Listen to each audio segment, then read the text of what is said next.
Elerin, palju rõhku pannakse sellele, et kes võidab, kes kaotab ja nõnda edasi. Aga inimene, kes on nomineeritud muusikaauhinnale, on minu silmis juba võitja.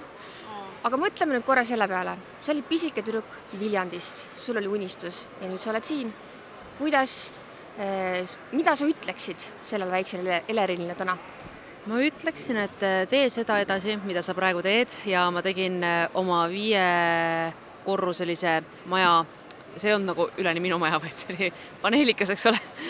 Rõdul tegin muusikavideoid koos oma õega ja mis oli see Nexus, sa vaata mul silma ja siis mul oli mikrofon käes, kus lihtsalt juhe nagu rippus niimoodi, et see ei ulatunudki kuskile, see lihtsalt nagu oli maas. Ja ma ütleksin talle, et tee seda edasi, sest et neid igasuguseid videoid hakkas iga aastaga järjest juurde tulema, siis mul oli Justin Bieberi periood. Ehk siis need videod tegelikult on kuskil kõik olemas ja ma arvan, et kunagi, kui ma olen valmis, siis ma avaldan need. No ma olen guugeldamises päris hea, aga sinu lauluõpetaja, ma ei tea, kas päris esimene või üks esimesi, tegi ühe väga armsa postituse selle võistluse eel ja meenutas kõike seda, kuidas teie koostöö alguse sai. Aga ta mainis seal, et tal on hea meel, et sa valisid muusiku tee, sest et sul oli ka teine variant. Mis see teine variant oli? Issa, kui huvitav. Gümnaasiumi lõpus ma mõtlesin, et ikkagi üks kodanik siin Eestimaal peaks tegema normaalset tööd ka ja miskipärast arvasin, et ma peaksin ikkagi minema kõrgharidust omandama. Ja siis ma kandideerisingi logistikasse ja ärindusse. Ja ma tegelikult sain sisse ja ma olingi tegelikult minemas sinna, aga mu õpetaja Hedi Kai siis oligi kõrval ja ütles, et lähme proovime otsakooli ja ma tahtsingi näha, kas ma saan sisse. Ma tegelikult ei arvanud, et ma lähen. Aga kandideerisime, sain sisse ja siis mul tekkis siuke sisetunne, et pekki, kui ma praegu ei lähe sinna, siis ma ilmselt mitte kunagi ei tegele rohkem muusikaga sellisel määral, nagu ma tol ajal tegelesin. Ja siis otsustasime ikkagi, et okei. Ja tegelikult Hedi Kai surus kõige paremas mõttes ka. Nii et valisid sellise nälgiva artisti elu versus raha liigutamine, logistika ja ärindus, eks ju. Aga oled sa mingitel hetkedel mõelnud sellele, et no täiesti pekkis, mul on, ma ei tea, piinlik, halb olla, ma ei taha mitte kunagi enam lavale minna ja teeks hoopis midagi muud. On sul olnud selliseid madalseise? See on väga hea küsimus, sest et ma kujutan ette, et artistidena nii palju, kui ma olen kokku puutunud erinevate lauljatega, siis kõikidel on mingi oma teema. Sa ei näe seda mitte kunagi, aga kõigil on mingi oma teema, mida nad põevad. Ja mul on olnud kindlasti paar esinemist, mis on läinud niimoodi, nagu ma ei ole tahtnud. Ja siis ma olen paar päeva nagu voodis veetud niimoodi, et ma nagu olen lihtsalt nagu nii kuidagi katki. Aga ma ei ole vist kunagi isegi sellel ajal ka, kui oli koroona ja tegelikult ega ma ei tea, kust mul raha tuli. Ma päriselt ei tea, mille eest ma elasin, aga tegelikult oli kõik nagu jumala normaalne. Ma isegi tol ajal ei mõelnud, et ma peaks valima mingi teise eriala. See on ikkagi see, mida ma teha tahan ja nendel momentidel, kus mul on raske ja olen pettunud sellest, millise nagu esituse ma olen teinud, siis ma tegelikult vaatan, Jüri andis mulle selle väga hea mõtte, et vaata ka teiste artistide esitusi. Ehk siis nagu maailma kuulsate artistide, et neil läheb ka pekki. Ja tegelikult see on ülifine ja see näiteks aitab teda ja ma olin mingi, okei, davai, tegelikult aitabki. Aga sinu puhul on hästi tore see, et sa saad oma kogemust muusikuna kasutada ka raadiotöös, sest et põhiliselt sa ju intervjueerid teisi muusikuid. Kas sa oskad meile avaldada näiteks, mis on need küsimused, mis mitte ühelegi muusikule ei meeldi?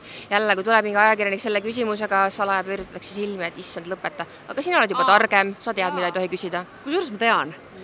Ja see on huvitav, et tihtipeale kõik nagu tõmbavad selle küsimusega lukku, aga minu meelest see on ülinormaalne küsimus, on see, et millest see lugu räägib.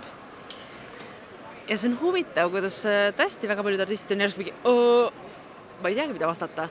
Et minu meelest see on oluline küsimus, sest lugu ju peab midagi jutustama, aga samas ma saan sellest momendist võib-olla aru, et kui sa ei ole mõelnud nii-öelda nagu intervjuu jaoks valmis kompaktselt, millest see lugu räägib, siis ongi raske kuidagi seda nagu ühte lausesse kokku võtta, et sa tead küll, millest sa räägid, aga sa ei oska seda kuidagi nagu väljendada. Ehk siis see on jah selline küsimus. Tahaks küsida, aga ei ole hetkel kontekstipõhine.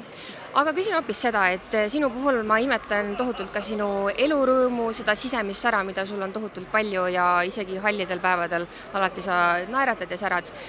Mis on see, mida sa teed, sööd, jood, ma ei tea, mõtled, mis hoiab sind sellisena kas või 5 minutiks igas päevas? Ma ei tea, tead, ei ole alati nii rõõmsameelne nüüd tuleb see, vaata, et on raskeid hetki ka ja ma arvan, et see on osa elust ja tegelikult jumala lahe. Nagu mina arvan, minu album tuligi raskest hetkest ja pärast seda ma olen aru saanud, et ülitore, mul olid need rasked hetked. Aga tead, mina arvan, et mingil määral nagu feikimine. Ma olen seda Andile öelnud ka eetris, et tead, et kui ma lähen nagu sita tujuga sinna nagu eetrisse alguses, siis mul ei ole kordagi olnud mitte ühtegi päeva, kus ma tuleksin ära sealt halva energiaga või nagu, et mul oleks halb olla. Ehk siis fake it till you make it. Ehk siis alguses võib-olla oledki nagu natuke mingi fake positiivsus seal eetri alguses on ju, et davai, tõmban käima. Aga üks hetk sa kuidagi oled mingi okei, aga kõik tegelikult ongi jumala okei. Ehk siis ma arvan väga palju nagu teeselnud, aga samal ajal see on nagu see päris, võib-olla see rõõmsam, ma lihtsalt toon tegelikult, see teeselnud kõlab nagu halvasti, ma olen võtnud lihtsalt nagu üritanud leida selle positiivsema poole endast ja rohkem seda surunud peale, kuigi mul on see kõrval võib-olla mingi raske moment ka. Et jah, ma arvan, et Andi aitab siin puhul. Ma jõudsin lõpuks ja Andi aitab. Ma just mõtlesin, et millal sa jõuad selle tõdemuseni, et üks Andi päevas kohe tuju hea on ju. Aga on üks moment sinu tulevikus, kus ma olen veendunud, et sa ei pea mitte midagi teesklema ega kuskilt välja tõmbama, sest et sul ongi täpselt nii hea ja tore olla. Ja see on sinu tulevasel kontserdil. Ma saan aru, et veebruari alguses ootab üht-teist ees. Ja 8. veebruaril tuleb Kumu auditooriumis akustiline kontsert. Mina, Deep Klaver, kitarr. Ma arvan, et tuleb väga ilus, jällegi teistmoodi, ma ei ole sellises koosseisus laval olnud ja mulle meeldib võtta selliseid challenge'id ka, et davai, jälle uus koosseis, vaatame, mis me saame nendest lugudest välja keevitada. Ja ma ootan võib-olla, kui sul ei ole veel kaaslast või Valentini või Valentiinat, siis tahad tulla kontserdile. Nii et ja ma ootan. Tähega meeldis, et sa kasutasid selle kontserdi kirjeldamiseks välja keevitamine. See on tõesti teed sükest keevitamise muusikat. Ja, on küll ja. No võt, kes tahab kuulda keevitamist, see läheb siis Kumusse 8. jah? 8. veebruaril, jah. Teeme nii. Järgmiste kõrgustele. Aitäh sulle. Aitäh sulle.